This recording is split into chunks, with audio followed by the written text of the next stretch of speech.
Hi everyone, just want to do a quick introduction section for this video, which is going to be the basis of my next project. I'm hoping to do this as a sort of painting guide come army showcase, so there may be a little bit of deja vu here because some of these things I have done before quite recently.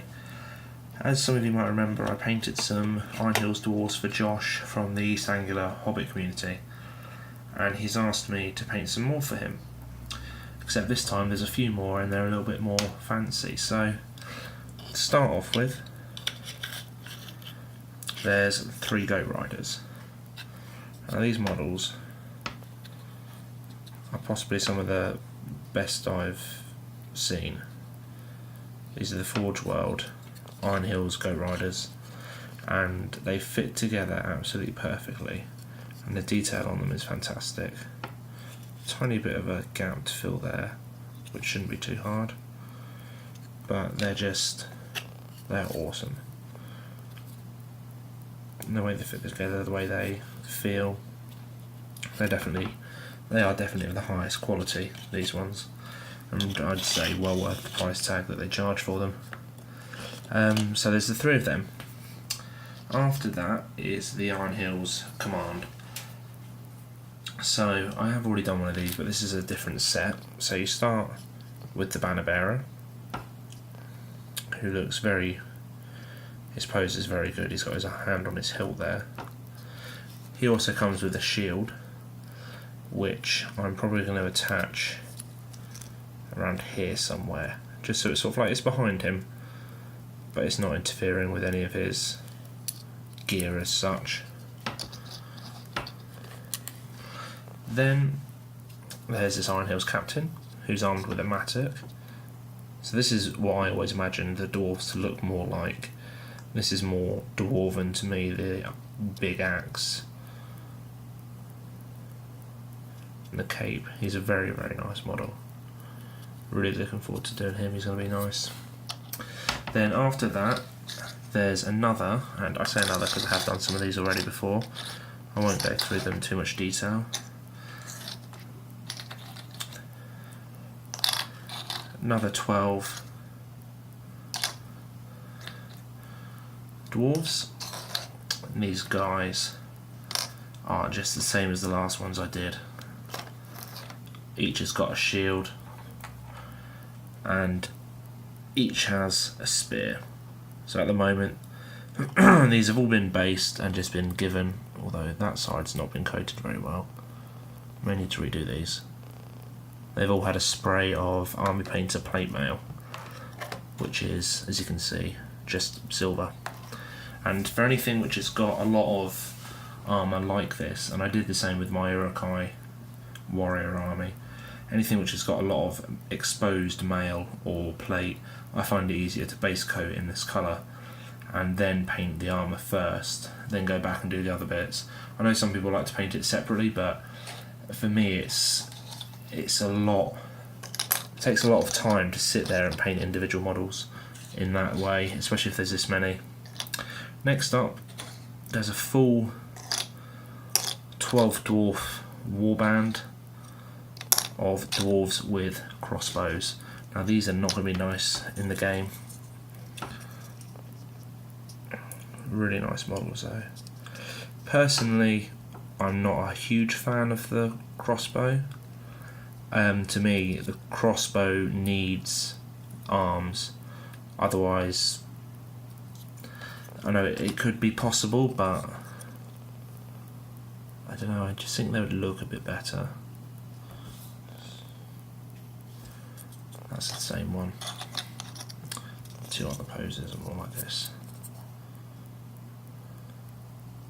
So yeah, all of these have had a spray, and I'm hoping that I can get these done for him by November when he needs them for an event he's going to. So I'm going to use this video as almost a painting guide, so I'm going to show you the steps I take as I go through, and hopefully film each step, or at least catch up quite soon after. So thanks for watching, and I'll cut back when I've had a little bit more progress. Thanks. So this is how they look after the initial coat. So After the spray, I've gone over them with quite a heavy wash of Nuln Oil. Now this gets into all the recesses, makes the armour stand out, and for me I find it a little more effective than dry brushing. If I was to dry brush, I'd have base coated it black and then dry brushed over with the armour colour, so the metal. But the problem with that is that you can't always guarantee a even coverage. Whereas with this, doing it this way, the coverage is pretty even. The chainmail, the details standing out, and it's also picking out a lot of detail on the other bits as well that you may not ordinarily notice. If I show you on these two, it might stand out a bit better. So this is the captain. So far this is just a spray base and Nuln Oil wash. Next couple of steps we'll finish off the armour. So it will be a dry brush of Vallejo gunmetal, which is slightly lighter than the plate mail base. After that there'll be a wash of... Do I do it that way? Wash a strong tone? Just trying to think whether I should... No, I think what I'll do is I'll dry brush them, then I'll paint in the details, then I'll give them an all over wash of strong tone, slightly watered down on the armour so it doesn't affect the tone of the armour as much. So that's it, and I'll be back soon with the next step. Thanks. So now you can see the difference between the two is only very, very subtle, but the right hand has had a dry brush of gunmetal. This just picks up the raised parts of the armour, picks up the edges, and makes it a little bit more interesting than just the Nuln Oil wash. It also picks out the chainmail a bit better. So that's basically the technique I use for the armour. Now what I'm going to do is I'm going to go in and I'm going to do all the base colours for everything else, and then it will be an all over wash of strong tone. I'll show you on some of these guys you can see as well. Just makes the edges brighter and sharper. Okay. So you join me back now, probably a couple of weeks after I filmed the last part, and as you can see everything has had a base coat and has been washed. So what I've done is I've gone over the cloak and any sort of leather bits on the dwarves themselves with a base colour of Cavalry Brown from Vallejo. I've also gone round the bottoms of the skirts of each of the dwarves, as you can see there. Just about to see, that was done with a coat of Scarlet Red from Vallejo, which you can't read. The faces had a coat of Cadium Skin, Vallejo Game Colour, followed by a wash of the Vallejo Flesh Wash, which I don't have at the moment. I've then had, you can just about make out, probably make out better on the captain, the gold has had a coat which mixed together Vallejo Bright Gold, which I can't get hold of, and Vallejo Gunmetal. So probably about a 50-50 mix, just to try dull the gold down a bit before I go for the next wash. After that I did a little bit of grey on the arms and on the crossbows. I gave them a coat of Vallejo Gunmetal mixed with Vallejo Brassy Brass, just to give it a little bit of a different sheen from the rest of the model on the working parts. I also did the same with the bolts so they'll probably get a highlight of the brassy brass mixed with Vallejo silver just to bring up the highlights. I did the beards in a selection of colours, so I've done a grey, blonde, mid-brown and more of a ginger colour. They just had a base wash of a regular brown, and then after that everything excluding the faces, because the faces had already been washed with the flesh wash, everything got a very watered down wash of Vallejo strong tone. So that just brings the armour back a bit from the very bright gunmetal that was previously there. It makes it look a little bit dirtier, a little bit more worn, a little bit more like armour would look, because it wouldn't be bright and shiny as such. So after this I then go back around again and highlight pretty much everything. I'll be edge highlighting most of the armour, highlighting the faces, highlighting the beards, and then highlighting all of these little bits of leather. The things which will probably stay the same, I'll probably leave the chainmail and then put more of an effort into highlighting the plate so that the plate stands out a bit more. So that's just a selection of those. I've also worked on the spears, you can see. This was a mix of a brown and black, but it's very dark, it looks like black at the moment. The spear tips, they were sprayed silver and then washed with Nuln oil and then dry brushed again. So very, very simple for the spears. The shields are on the verge of being done. They were sprayed with the silver spray like everything else was, and then I put the Vallejo Cavalry Brown as a base colour in the middle here. I've then applied several layers of wash, and each time I've applied the wash I've wiped it away from the edge sections here. So the middle bits, the middle strips, I've wiped the wash away so the wash hasn't set in the middle, meaning that it looks a little bit more faded, which I think looks quite nice. It makes it look a little bit less regular.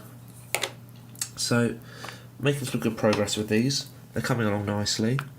Not really done much with the goats. The goats have kind of taken a back seat for the moment because I want to put a bit more time into these, so as and when I've given them a base colour of whatever I've been working on.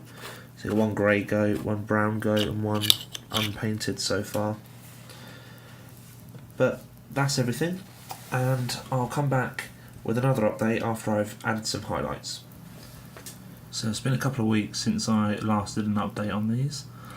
They're now finished, so last time you saw them they would have been at the base coat stage, so everything would have been base coated at least once and given a wash of strong tone.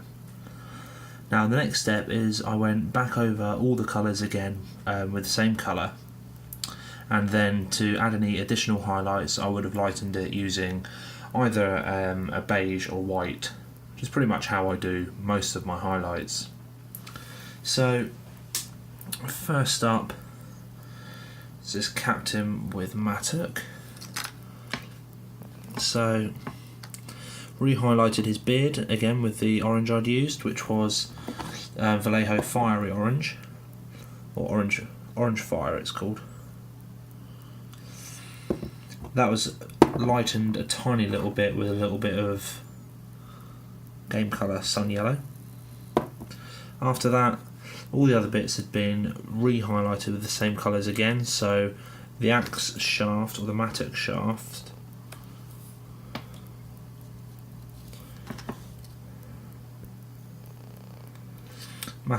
was gone over again with a red, the gloves with a grey, all the silver and armour I actually edge highlighted with the Vallejo silver, it's game colour silver. The gold was done with a mixture of Vallejo gunmetal and polished gold, and then a second coat of polished gold on its own, just to give it that sort of slight variation between the two. For the gold on the cloak, I did a layer of chocolate brown, so this one here, and then went over it with gold, Just use the chocolate brown to give it a little bit more definition. The flesh I did in the usual way, which I would do, which would be this Cadium skin. Although I have bought a new Vallejo skin colour, I think it's just called Basic Flesh. Then I gave it a wash of Flesh Wash and then went over again with the same colour. Because they've got helmets on, it's quite hard to get into these to actually get any detail on the face. So personally, I just, if you can see there, just get the cheeks and the lips. And that's about it really. I had a go at a bit of a wet blending on the back of the cloak, just to give it a little bit of definition. I highlighted the ridges a little bit more. That's that. Pretty much the same for each of these. Of course, red's gone over again with red. Just get focus, yeah. The hair went over with Iraqi sand. The hands, they've got, it's a London grey I used.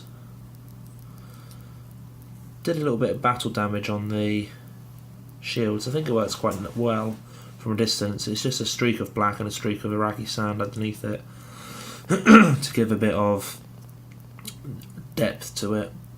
Just try to mix them up a little bit more. Again, all of the plate armour got an edge highlight with silver just to brighten it up a bit. They're all come out very nice. Let's get another one. Let's see what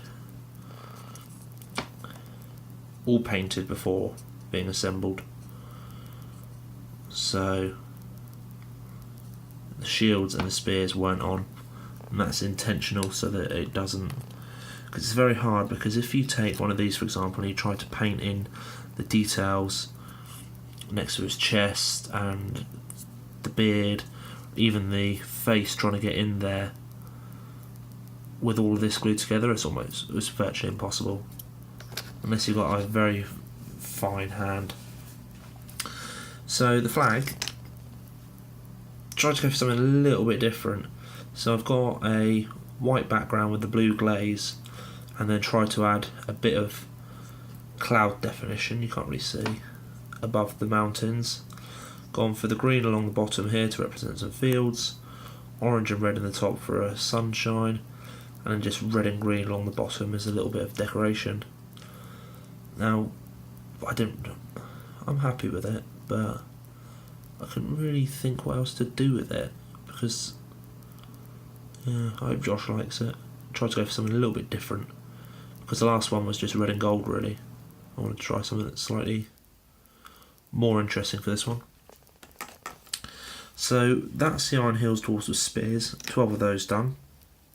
There's also, over the back here, as you can see, Iron Hills Dwarfs with crossbows. So these were done in exactly the same way with a few exceptions. The metalwork on the crossbow was done with a mix of gunmetal and brass. Was it brass or bronze? Brassy brass, that's it. Did a mixture of that, painted it on. I think I may have added a tiny bit of chocolate brown in as well just to darken it down. And then after that was given a highlight of just brass on its own. As you can see, a bit better on the back here, just to give it that metallic sheen on these. Iraqi sand, that's not the best one for the